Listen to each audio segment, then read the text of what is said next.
ఆన్లైన్లో బెట్టింగ్ యాప్లను ప్రమోట్ చేస్తున్నటువంటి కొంతమంది సినీ సెలబ్రిటీల మీద, కొంతమంది సోషల్ మీడియా ఇన్ఫ్లుయెన్సర్ల మీద తెలంగాణ పోలీసులు ఉక్కుపాదం మోపుతున్నటువంటి నేపథ్యంలో అసలు తెలంగాణ పోలీసులు ఈ బెట్టింగ్ యాప్లను ప్రమోట్ చేస్తున్న వారి మీద ఉక్కుపాదం మోపడానికి కారణం వీసీ సజ్జనార్ గారంటూ కొంతమంది, లేదు వీసీ సజ్జనార్ గారి కంటే ముందు ఈ ఉద్యమాన్ని ఉవ్వెత్తున ఎగిసేలా చేసింది ప్రపంచ యాత్రికుడు నా అన్వేష్ అంటూ మరికొంతమంది ఇప్పుడు భిన్నాభిప్రాయాలను సోషల్ మీడియా వేదికగా వ్యక్తం చేస్తున్నటువంటి నేపథ్యంలో అసలు ఈ బెట్టింగ్ భూతాన్ని నిర్మూలించే ప్రయత్నం చేసింది ఎవరు అనేది మనం పూర్తి స్థాయిలో విశ్లేషణ చేసుకుందాం. ప్రస్తుతం మనతో పాటు ఉన్నారు ప్రముఖ సామాజికవేత్త, ప్రముఖ రాజకీయ విశ్లేషకులు కృష్ణకుమారి గారు. మేడంతో మాట్లాడదాం. మేడం నమస్తే. మేడం నమస్తే. ఆన్లైన్లో బెట్టింగ్ యాప్లను ప్రమోట్ చేస్తున్న వారి మీద తెలంగాణ ప్రభుత్వం, తెలంగాణ పోలీసులు ఉక్కుపాదం మోపుతూ ఉన్నారు. అయితే ఆ క్రెడిట్ మాత్రం కొంతమంది ఏమో ప్రముఖ ఐపీఎస్ అయినటువంటి వీసీ సజ్జనార్ గారికి ఇస్తుంటే, మరికొంతమందికి మాత్రం ప్రపంచ యాత్రికుడైన నా అన్వేష్ వల్లే ఈ బెట్టింగ్ యాప్ల ప్రమోషన్ అనేది తగ్గింది అంటూ మరికొంతమంది వారి అంటే భిన్నాభిప్రాయాలు అయితే వ్యక్తమవుతూ ఉన్నాయి.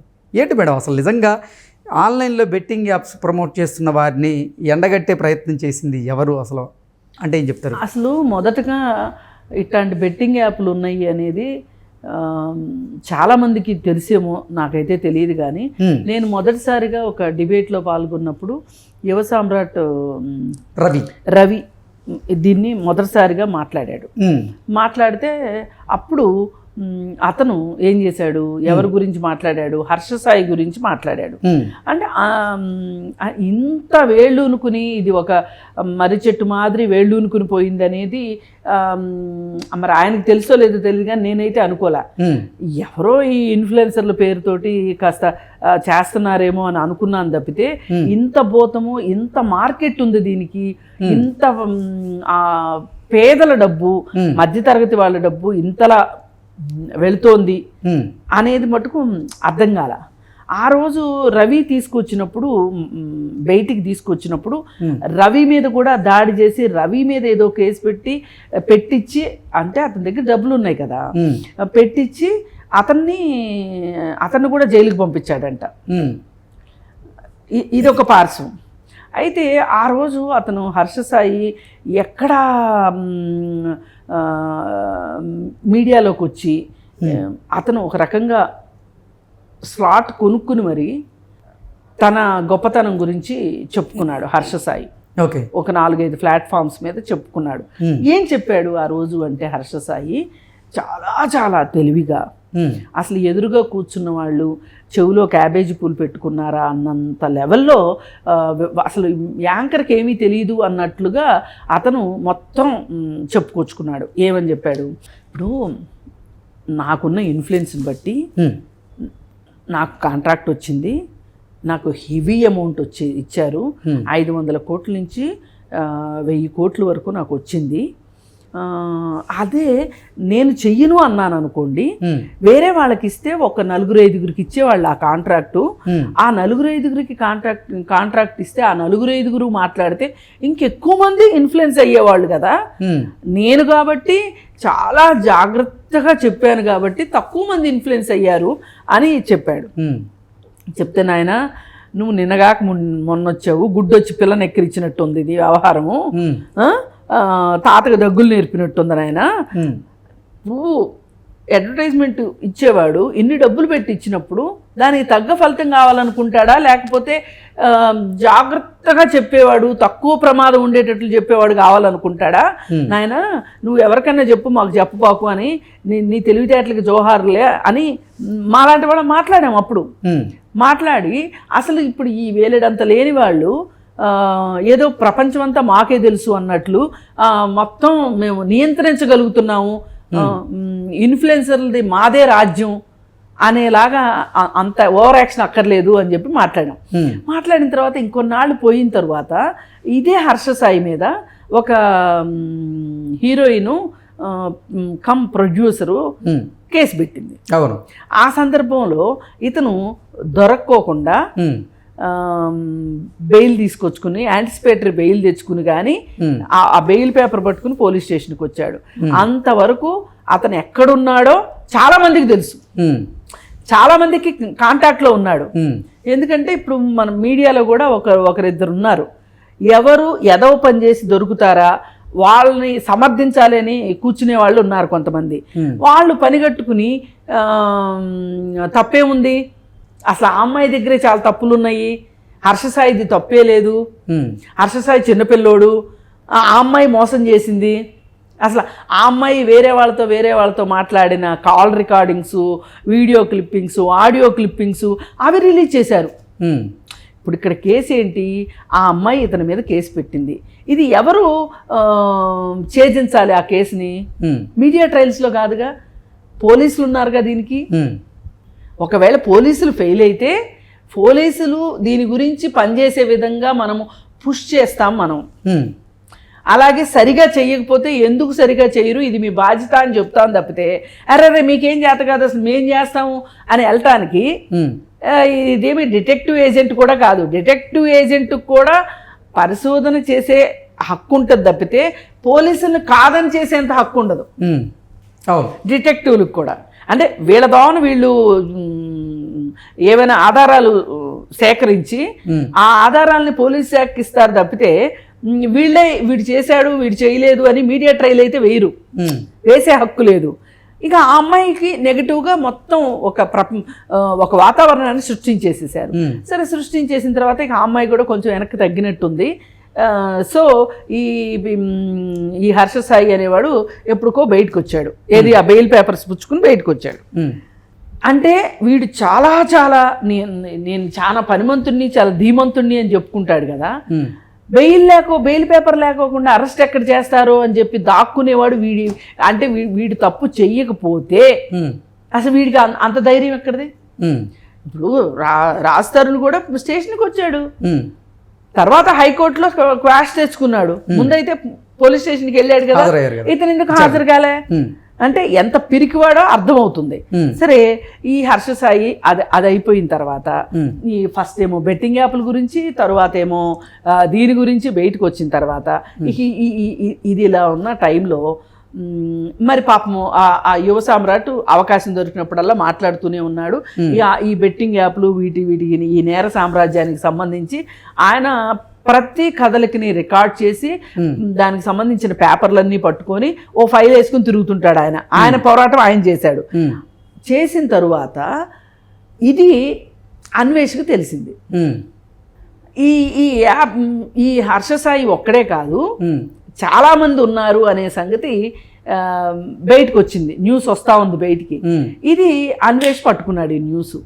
అన్వేష్ ఎందుకు పట్టుకున్నాడు అంటే ఇప్పుడు తనకి భయ్యా సన్నీ యాదవ్ కాంపిటేటర్గా ఉన్నాడు, ప్రపంచ యాత్రికుడు కదా, ఆయన ప్రపంచ యాత్రికుడు ఈయన ప్రపంచ యాత్రికుడు. అయితే అతనిని అన్పాపులర్ చేస్తే తప్పితే తానొక్కడే హీరోగా ఉండలేడు. అందుకోసం ఏం చేశాడు అంటే అంతకుముందు సజ్జనార్ గారు 2021లోనో ఏమో 3-4 సంవత్సరాల క్రితము హిందీ యాక్టర్లకు కూడా అసలు ఫస్ట్ ఆయనే అసలు ఈ బెట్టింగ్ యాప్లకు సంబంధించి బయటికి తీసుకొచ్చింది. అప్పుడు ఆయన ఉండగా ఆయన చాలా సీరియస్గా దాని మీద ఫైట్ చేశాడు సజ్జనార్ గారు. ఓకే, అంటే మొదటి నుంచి ఫైట్ చేస్తుంది సజ్జనార్ గారే. అయితే ఈ మధ్య కాలంలో అప్పుడు క్యూనెట్ అని ఏవేవో రకరకాలు ఉన్నాయి, వాటి నుంచి అవి పైగా ఒక రకంగా ఆథరైజ్డ్. అయితే కూడా ఆథరైజ్డ్ అంటే ఎట్లా అంటే పూర్తి లీగల్ కూడా కాదు, కొంత లీగల్ ఉంటుంది. ఆ కొంత లీగల్ని బేస్ చేసుకుని ఈ ఇల్లీగల్ యాక్టివిటీ ఎక్కువ చేస్తారు. ఇప్పుడు ఏదన్నా ఒక ప్రశ్న వచ్చింది అనుకోండి, దాని గురించి అదొక ప్రశ్నార్థకం అయింది అనుకోండి, ఈ లీగల్ పాయింట్ తీసి చూపిస్తారు. చేసేయన్ని ఇల్లీగల్ దందా అంటే ఈ ఇల్లీగల్ దందాని ఈ లీగల్ పాయింట్ మీద ఆడుకుంటూ ఉంటారనమాట. ఇప్పుడు మన సోకాళ్ళు మేధావులు ఆడుకుంటున్నట్టు ఆడుకుంటుంటారు. సరే, అయితే ఆయన తీసుకొచ్చినప్పుడు ఈ మొత్తం అన్వేష్ బాగా ఇన్ఫర్మేషన్ పట్టుకున్నాడు. కానీ ఆ తర్వాత ఆయన ఏంటి, సజ్జనార్ గారు ఆర్టీసీకి ఎండీగా వెళ్ళిపోయిన తర్వాత ఇక దీని గురించి వదిలేశారు. అప్పుడు ఏంటి, ఆయన హిందీ యాక్టర్లకు కూడా నోటీసులు పంపించి వాళ్ళ దగ్గర నుంచి సమాధానం చెప్పించుకున్నాడు. నేను ఇంకెప్పుడు చెయ్యము అని చెప్పి వాళ్ళ లాయర్లు వచ్చి మాట్లాడుకుని వెళ్ళారు. అంటే ఈ బెట్టింగ్ భూతాన్ని నిర్మూలించాలన్న ప్రయత్నం సజ్జనార్ గారిదే. కాకపోతే ఆయన అదే దీనిలో కమిషనర్గా ఉండున్నట్లయితే గనక ఇప్పుడు కథ వేరుండేది. ఓకే, ఆయన వదిలేవాడు కాదు. కానీ ఇప్పుడు ఆయన అక్కడికి వెళ్ళిపోయిన తర్వాత వీటికి సంబంధించి వస్తా ఉన్నాయి కదా సోషల్ మీడియాలో, ఆయన క్యాచ్ చేయగలిగారు. ఎందుకంటే ఆయన ఒకప్పుడు చేసిన సబ్జెక్ట్ కాబట్టి. దానికి తోడు ఈ అన్వేషు మెయిల్స్ పెట్టడం ఆయనకి, ఎవరి మీద, అతని పోరాటం బయాస్ అన్ని యాదవ్ మీదే, నా అన్వేషణ అతను. కాకపోతే అంటే కేవలం బయ్యాస్ అన్ని యాదవ్ మీద ఉన్నటువంటి గ్రెడ్జ్ వల్లే నాన్ వేష్ సజ్జనార్ గారికి మెయిల్స్ పెట్టారు. అంతేగాని బెట్టింగ్ యాప్లని ప్రమోట్ చేయడం ఆపడం కోసం అయితే కాదు. అసలు అతనికి ఆ ఉద్దేశం ఉంటే ఎప్పుడో తెలుసు, అతనికి ఎప్పుడో మొదలెట్టేవాడు కదా. అతను క్వశ్చన్ చేసిందే బయాస్ అన్ని యాదవ్ని. ఓకే, బయాస్ అన్ని యాదవ్ని క్వశ్చన్ చేసి ఎప్పుడైతే బయాస్ అన్ని యాదవ్ అవును నేను బెట్టింగ్ యాప్లకు ప్రమోషన్ చేస్తున్నాను అని ఒప్పుకుని, ఎందుకు చేస్తున్నానో తెలుసా అని అతను ఒక ఎక్స్ప్లెనేషన్ ఇస్తే, అది కరెక్ట్ అని కాదు, ఎక్స్ప్లెనేషన్ ఇస్తే దానికి ఇతను చాలా అసభ్యంగా అశ్లీలంగా పోర్ట్రేట్ చేశాడు. దానికి సంబంధించి మనం మాట్లాడుకున్నాం. అవును, మన ఉద్దేశం ఏంటంటే ఇక్కడ బయాస్ అన్ని యాదవ్ కరెక్టా, అన్వేష్ కరెక్టా ఏంటి అనేది బేరీజ్ వేయటానికి కాదు మనం ఇక్కడ కూర్చుంది. కానీ అసలు మీ ఇద్దరికి ఏంటి సంబంధం? బయాస్ అన్ని యాదవ్ మదర్ని తీసుకురావాల్సిన హక్కు నీకు ఎక్కడిది? ఇప్పుడు అతనికి తల్లి ఉంది, నీకు కూడా తల్లి ఉండి ఉంటుందిగా. ఎగ్జాక్ట్లీ, నీకు కూడా చెల్లి ఉంటుందిగా. ఇప్పుడు మనం ఇలా మాట్లాడడం కూడా కరెక్ట్ కాదు నన్ను అడిగితే. మనం ఎందుకు మాట్లాడుతున్నామంటే వాళ్ళలో మార్పు కోసం మాట్లాడుతున్నాం. ఇప్పుడు బాబు నువ్వు వేరే వాళ్ళ అమ్మని అన్నావు, వేరే వాళ్ళు మీ అమ్మని అన్నారు అనుకో, నువ్వు ఎంత బాధపడతావు? అసలు అమ్మలు ఏం చేశారు? అసలు ఇతను తప్పు చేస్తే నువ్వు అతన్ని టార్గెట్ చేయాల్సింది పోయి వారి కుటుంబ సభ్యులను ఎందుకు టార్గెట్ చేయాల్సింది? ఇప్పుడు నువ్వు అనొచ్చుగా, నీకు అంత డబ్బులు తక్కువైతే కొండలు కొట్టుకో, ఇంకోటి చెయ్యి అని అనొచ్చు కదా. నువ్వెందుకు వాళ్ళ అమ్మ జోలికి ఎందుకు వెళ్ళావు? అంటే వాళ్ళ అమ్మ జోలికి వెళ్ళి వాళ్ళ అమ్మ గురించి మాట్లాడితే అది చాలా ఈజీగా ఉంటుంది నీకు. జనాలకు కూడా చాలా తృప్తి కలుగుతుంది ఆడవాళ్ళని బూతులు తిడితే. అందుకని చాలామంది యొక్క ఇంట్రెస్ట్ని ప్యాంపర్ చేయటం కోసమే నాన్ వేష్ అలా మాట్లాడతాడు తప్పితే వేరే ఏమీ లేదు. ఓకే, పైగా బెట్టింగ్ యాప్ ప్రమోషన్ నిర్మూలించాలనే ప్రయత్నం మాత్రం వీసీ సజ్జనార్ గారిది, అలాగే యువ సామ్రాట్ రవి ఏదైనా మనం క్రెడిట్ ఇస్తే వాళ్ళిద్దరికే ఇవ్వాలి. ఇప్పుడు సజ్జనార్ గారు అలా చేశారు కదా ఆ రోజు. ఆ తర్వాత వచ్చిన ఎవరైతే కమిషనర్లు ఉన్నారో వాళ్ళు దాన్ని కొనసాగించినట్లయితే వేరుగుండేది. లేదు, వాళ్ళు కొనసాగించలేదు. సరే, కొంచెం మనం పాత నుంచి దగ్గరకు వద్దాం. 7-8 నెలల క్రితం యువ సామ్రాట్ బయటికి తీసుకొచ్చినప్పుడైనా సరే ఈ పోలీసులు అసలు దీని గురించి పట్టించుకుని ఉన్నట్లయితే, తెలంగాణ ప్రభుత్వం పట్టించుకుని ఉన్నట్లయితే గనక, ఆయన ఈ ప్రభుత్వం మారిన తర్వాతే మాట్లాడాడు ఎవరు, యువ సామ్రాట్. అప్పుడైనా పోలీసులు తీసుకుని ఉండాల్సింది. ఏంటి బాబు నీ దగ్గర ఇంత ఇన్ఫర్మేషన్ ఉంది అని చెప్పి, ఏదైనా ఇన్ఫర్మేషన్ కావాలంటే అతన్ని అడిగి ఉండొచ్చు. లేదు అనుకుంటే వీళ్ళు ఫైల్స్ దులిపి చేయడం ఎంతసేపు అండి? ఇవాళ అంతా కంప్యూటరైజ్డే కదా, అన్నీ బయటకు వస్తాయి కదా. అసలు అంటే దీని అర్థం ఏంటి అంటే, ఇక్కడ ప్రభుత్వాల అలసత్వము, పోలీసుల అలసత్వము కొట్టొచ్చినట్టు కనిపిస్తుంది. అంతకంటే వేరే ఏమీ లేదు. వీళ్ళు సరిగా పట్టించుకోకపోవటం వల్ల దీన్ని ఆసరాగా తీసుకుని వీళ్ళు ఇంకా పెట్టేకపోయారనమాట. వీళ్ళు ఇంత పెట్టేకపోవటానికి కారణం అది. పైగా అసలు మనం ఇంకోటి గర్వకారణంగా చెప్పుకోవాల్సింది ఏంటి అంటే, ఈ బెట్టింగ్ యాప్ల నిరోధానికి సంబంధించి 2017లో తెలంగాణ గవర్నమెంట్ చాలా స్ట్రిక్ట్ చట్టం తీసుకొచ్చింది. అయితే చట్టం తీసుకొచ్చింది కానీ ఇప్పుడు రాష్ట్రాల్లో మద్యపాన నిషేధం ఎలా అయితే అమలు కాదో, అంటే సాధ్యం కాదో, చిత్తశుద్ధి ఉన్నప్పటికీ ఈ బెట్టింగ్లకు సంబంధించి కూడా రాష్ట్రాలు నిర్ణయం తీసుకుంటే అవదు. ఇది కేంద్రం మాత్రమే తీసుకోవాలి. కేంద్రం చేతిలోనే ఉంటాయి. ఈ యాప్ల్ని ఆపాలన్నా, ఈ యాప్లను చంపేయాలన్నా, ఆ యాప్ల వెనుక ఉన్న వ్యక్తుల్ని శిక్షించాలి అన్నా కూడా ఎవరికి ఉంటుంది అంటే కేంద్ర ప్రభుత్వానికే ఉంటుంది. ఓకే. ఇప్పుడు మనకి మనం మాట్లాడుకునేది ఏంటి అంటే ఈ యాప్లు వాళ్ళు భారతదేశం వాళ్ళు కాదు, వేరే దేశాల వాళ్ళు. ఈ సమీకరిస్తున్న డబ్బులు ఏవైతే ఉన్నాయో, ఈ బెట్టింగ్ యాప్స్ ద్వారా వస్తున్న డబ్బులు, ప్రజల నుంచి వస్తున్న డబ్బులు, దానిలో కొంత ఈ ఇన్ఫ్లుయెన్సర్లకి వీళ్ళకి అడ్వర్టైజ్మెంట్ చేసిన వాళ్ళకి ఇస్తున్నారు. ఒక 35% ఇచ్చారనుకుందాం, మిగతా 65% ఎక్కడికి వెళ్తుంది అంటే ఆ డబ్బు హవాలా మార్గంలోనూ లేకపోతే మనీ లాండరింగ్ ద్వారాను వేరే దేశాలకి వెళ్ళిపోతుంది. ఆ డబ్బు ఇక్కడ ఉంచట్లా వాళ్ళు.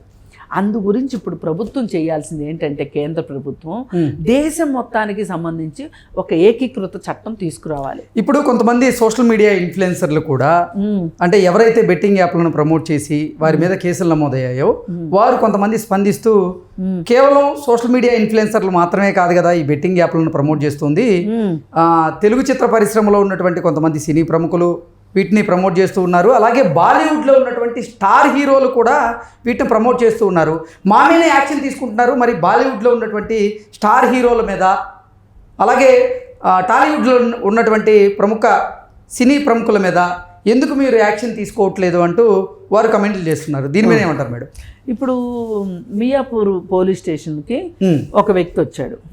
వచ్చి నేను బెట్టింగ్ యాప్ల ద్వారా బెట్టింగ్స్ చేసి నేను నష్టపోయాను, కాకపోతే నేను ఫైనాన్షియల్గా నేను వెల్ సెటిల్డ్ కాబట్టి నాకేమీ బాధ లేదు, కానీ నేనైతే ఆపేశాను బెట్టింగ్స్, కానీ వేరే వాళ్ళకి డబ్బులు లేని వాళ్ళు ఏమైపోతారు, నేను వాళ్ళ కోసమని బయటకు వచ్చాను అని చెప్పి అతను కంప్లైంట్ ఇచ్చాడు. కంప్లైంట్ ఇచ్చిన ధర్మిల రాణా మీద, ప్రకాష్ రాజ్ మీద, అనన్య నాగళ్ళ మీద, అలాగే నిధి అగర్వాల్ మీద, ప్రణీత మీద, వీళ్ళ మీద అక్కడ కేసు బుక్ అయింది. ఇది విజయ్ దేవరకొండ. ఇప్పుడు ఇదేదో ఇన్ఫ్లుయెన్సర్లతో ఆగిపోతుంది, యూట్యూబర్స్ మీద తోటి ఆగిపోద్ది అని అనుకోవద్దు, సినిమా వాళ్ళ మీద కూడా కేసు పెట్టారు. అంటే బాలీవుడ్ లో ఉన్నటువంటి స్టార్ హీరోలు అమితాబ్ బచ్చన్ గారు, అమీర్ ఖాన్, చాలా మంది పేర్లు వీళ్ళు ప్రస్తావన చేస్తూ వారందరూ కూడా ఆయా రాష్ట్రాల్లో దేశవ్యాప్తంగా కొన్ని బెట్టింగ్ యాప్లను ప్రమోట్ చేస్తున్నారు కదా. Dream11 అనేటువంటి యాప్ని కొంతమంది క్రికెటర్లు కూడా ప్రమోట్ చేస్తున్నారు కదా, వాళ్ళు చేస్తే తప్పు కాదు, మేము చేస్తే తప్ప అంటూ కూడా వీరు ప్రశ్నిస్తూ ఉన్నారు. అదే తప్పు ఎవరు చేసినా తప్పేనండి. కాకపోతే ఏంటంటే నేను ఇందాక చెప్పాను చూసారా, ఒక లీగల్ పాయింట్ ఉంటుంది, ఒక స్కోప్ ఉంటుంది. ఆ స్కోప్ చుట్టూ వీళ్ళు స్కోప్ ఇంత ఉంటే వీళ్ళు ఇంత ఆడుతున్నారు అంటే దాన్ని, ఆ చట్టాన్ని వాళ్ళు ఆ చట్టంతో, అంటే ఆ చట్టంలో ఉన్న లూప్ హోల్స్ అనండి, లేకపోతే అవకాశాలు కానివ్వండి, వాటితోటి వీళ్ళు ఆడుతున్నారు గేమ్. ఇదంతా ఒక గేమ్. ఈ గేమ్లో బలైపోతుంది మట్టుకు సామాన్యులు తాలూకు కుటుంబాలు. ఎగ్జాక్ట్. మొన్న హబ్సిగూడలో ఒక భార్య భర్త ఇద్దరు పిల్లలు వీళ్ళు సూసైడ్ చేసుకోవటానికి బెట్టింగ్ యాప్సే కారణం. పైగా ఈ మధ్యతరగతి వాళ్ళలో ఎలా ఉంటుంది అంటే మెంటాలిటీ, బెట్టింగ్స్ అంటే తప్పు అనే ఒక అర్థం ఉంది కదా, దానికి ఒక ట్యాబు ఉంది సొసైటీలో. అసలు మాకు అన్యాయం జరిగింది అని కూడా చెప్పుకోరు వీళ్ళు, చెప్పరు వీళ్ళు, ఎందుకంటే మనల్ని తప్పుపడతారేమోనని చెప్పి చెప్పరు. దీనివల్ల కూడా ఎక్కువ కంప్లైంట్లు రావట్లా. ఇప్పుడైతే వస్తున్నాయి, ఒకదాని తర్వాత ఒకటి కంప్లైంట్లు వస్తున్నాయి. సజ్జనార్ గారు కూడా పిలిపిచ్చారు, ఎవరైనా సరే, ఎవరి మీదైనా సరే మీరు కంప్లైంట్ చేయండి, ఎవరైతే నష్టపోయారో వాళ్ళంతా పోలీస్ స్టేషన్స్కి వెళ్ళి మీ కంప్లైంట్లు దాఖలు చేయండి అంటేనే, ఆ పిలిపిచ్చిన తర్వాతే సూర్యాపేటలో, మిర్యాలగూడలో, వేరే జిల్లాల్లో కేసులు నమోదవుతున్నాయి. ఇప్పుడు హైదరాబాద్లో, ఇప్పుడు మియాపూర్లో జరిగిన దానికే కదా. అందుకని పంజాగుట్టకు కూడా వచ్చి ఒక వ్యక్తి కేసు నమోదు చేశాడు 80 లక్షలు నష్టపోయాను అని. అయితే ఇక్కడ మనం ఇంకొక సున్నితమైన పాయింట్ని కూడా ఆలోచించాలి. అదేంటి అంటే, ఇది పూర్తిగా ఫియరు గ్రీడుకి సంబంధించింది. ఈ ఫియరు గ్రీడు ఎట్లా పనిచేస్తుందంటే, నేను ఇప్పుడు కష్టాల్లో ఉన్నా, ఈ కష్టాల్లోంచి బయటపడాలి, ఆ కష్టాలనే భయం నుంచి బయటపడటం కోసం ఇలాంటి మార్గాలు ఆశ్రయించేవాళ్ళు కొంతమంది. అలాగే గ్రీడ్ ఉంటుంది. ఇప్పుడు ఇది ఇంత పెట్టాము, ఇంత వచ్చినాయి, ఇంకా పెడితే ఇంకా వస్తాయి, ఇంకా పెడితే ఇంకా వస్తాయి, పోయిన చోట ఎత్తుక్కోవాలి, ఇట్లాంటి పిచ్చి పిచ్చి ఆలోచనలతోటి వీరి మానసిక బలహీనతలతో కూడా, అంటే మనకి డబ్బులు ఊరికే రావు అని లలితా జ్యువెలర్స్ ఆయన చెప్తూ ఉంటే మనం చాలా నవ్వులాటగా తీసుకుంటున్నాం, కానీ అది 100% కరెక్ట్ అండి. ప్రతి వాళ్ళకి అర్థం కావాల్సిన విషయం. అస్సలు ఫ్రీగా ఎవరు ఇవ్వరండి. అవును, ఎవరో దాకా ఎందుకు, మనకి ఇవ్వాల్సిన బాధ్యత ఉన్న వాళ్ళే ఫ్రీగా ఇవ్వట్లా. ఎవరు బాధ్యత ఉన్న వాళ్ళు ఎవరు? రాజకీయ నాయకులు, మన పరిపాలించే వాళ్ళే ఫ్రీగా ఇస్తున్నారా మనకి? ఎట్లా, ఎందుకు ఇస్తారు?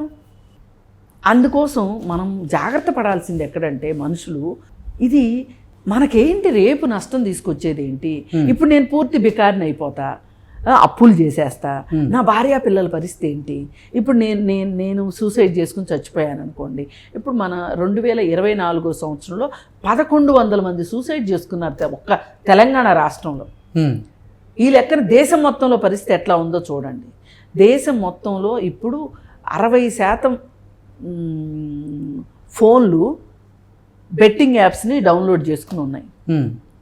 మన దేశంలో 1 కోటి ఫోన్లు ఉన్నాయి అనుకోండి, 60 లక్షల ఫోన్లు డౌన్లోడ్ అయినాయి. అంటే ఇప్పుడు నేను డౌన్లోడ్ చేయలేదు, నాకు తెలిసి మీరు కూడా చేసి ఉంటారని అనుకుంటున్నాను. మనం చాలా అమాయకుల కింద లెక్క, అప్డేట్ కాని వ్యక్తుల కింద లెక్క మనం. అరే అది కూడా తెలీదా అనే పరిస్థితిలో ఉంది. అందుకని ఈ సకల దరిద్రాలకి అరచేతిలో అష్టదరిద్రం అన్నట్లు ఈ సెల్ ఫోను, స్మార్ట్ ఫోను, ఈ స్మార్ట్ ఫోన్లో ఇన్ని ఫీచర్స్ ఉండటం కూడా చాలా పొరపాటు అయిపోయింది. ఎగ్జాక్ట్లీ. ప్లే స్టోర్ అనేదాన్ని లేకోకుండా కొన్ని ఫోన్లు, ప్లే స్టోర్ తోటి కొన్ని ఫోన్లు విడుదల చేయాల్సిన అవసరం ఉందని నేను అనుకుంటున్నా. ఎందుకంటే ప్లే స్టోరే లేదనుకోండి, డౌన్లోడ్ చేసుకోలేరంట, యాప్లు డౌన్లోడ్ చేసుకో. అసలు స్మార్ట్ ఫోను ప్రతి ఒక్కరికి స్మార్ట్ ఫోన్ ఎందుకు మీరు చెప్పండి? ప్లే స్టోర్ లేకపోయినా గూగుల్ స్టోర్ నుంచి, అంటే గూగుల్ నుంచి కూడా వీళ్ళు. నేనేమంటున్నానంటే ఫోను అనేది మనకి ఒక కమ్యూనికేషన్కి ఒక సాధనం. అంతవరకే దాన్ని వాడామనుకోండి, మనకి ఇంత దరిద్రం పట్టదుగా. ఎగ్జాక్ట్లీ. ఇంత ఉండదుగా, ఇంత నష్టం అయితే జరగదుగా. నేను చెప్పదలుచుకున్నది అది. ఓకే. ఇప్పుడు స్వీయ నియంత్రణ ఉంటే సంతోషం. ఇప్పుడు మీకు నాకు స్వీయ నియంత్రణ ఉంది, మన డబ్బులు ఎక్కడికి పోవు. కానీ స్వీయ నియంత్రణ లేని వాళ్ళకి, కాస్త పరిజ్ఞానం కూడా తక్కువ ఉన్న వాళ్ళకి ఈ స్మార్ట్ ఫోన్ అనేది కోతి కొబ్బరి చిప్ప దొరికినట్టు అయింది. దీనివల్ల వాళ్ళే నష్టపోతున్నారు. ఓకే. ఇప్పుడు మనకు కావాల్సింది ఏంటి? ఒక పేదవాడికి నష్టం జరగొద్దు. ఒక అత్యాసపరుడైనా కానీ నా దృష్టిలో అమాయకుడే ఆడేవాడు. అత్యాసపరుడైనా అమాయకుడే. ఎందుకంటే వీళ్ళకి అర్థం కావాల్సింది ఏంటంటే, అసలు ఎందుకు మనకు వాడు అన్ని డబ్బులు ఇస్తాడు? 3000 పెడితే 1,00,000 రూపాయలు ఎట్లా ఇస్తాడు? ఎట్లట్లా పెరుగుతాయి? నేను కూడా అనుకోకుండా కొన్ని యాడ్లు చూసి చాలా నవ్వుకున్నా. ఎట్లా ఇస్తారబ్బా అట్లా అని. కానీ అందరూ మనలాగా ఆలోచించాలని లేదుగా. అందుకని ఆలోచన స్థాయినన్నా పెంచాలి, ఇట్లాంటి పరిస్థితుల్లో అయినా రాకుండా చూడగలగాలి. ఇవి ఎవరు చేయగలుగుతారు? ప్రభుత్వమే చెయ్యాలి. అవగాహన ఎవరు కల్పించాలి? ప్రభుత్వమే కలిగించాలి. లేదు అడపాదడప మనలాంటి వాళ్ళని కూడా అవగాహన కలిగించవచ్చు. ఎందుకంటే మనం ఒక సామాజిక బాధ్యతగా ఆలోచిస్తున్నాం కాబట్టి సామాజిక బాధ్యతగా తీసుకొని వీటిపైన పోరాడాల్సిన అవసరం ఉంది. బాధ్యత అవసరము రెండు ఉన్నాయి. ఇలా ఉన్నప్పుడు మాత్రమే ఈ బెట్టింగ్ యాప్లు లేకుండా పోతాయి. అంటే ఎంతమంది వైపు నుంచి కృషి జరగాలో చూడండి. Okay madam, thank you so much. Thank you.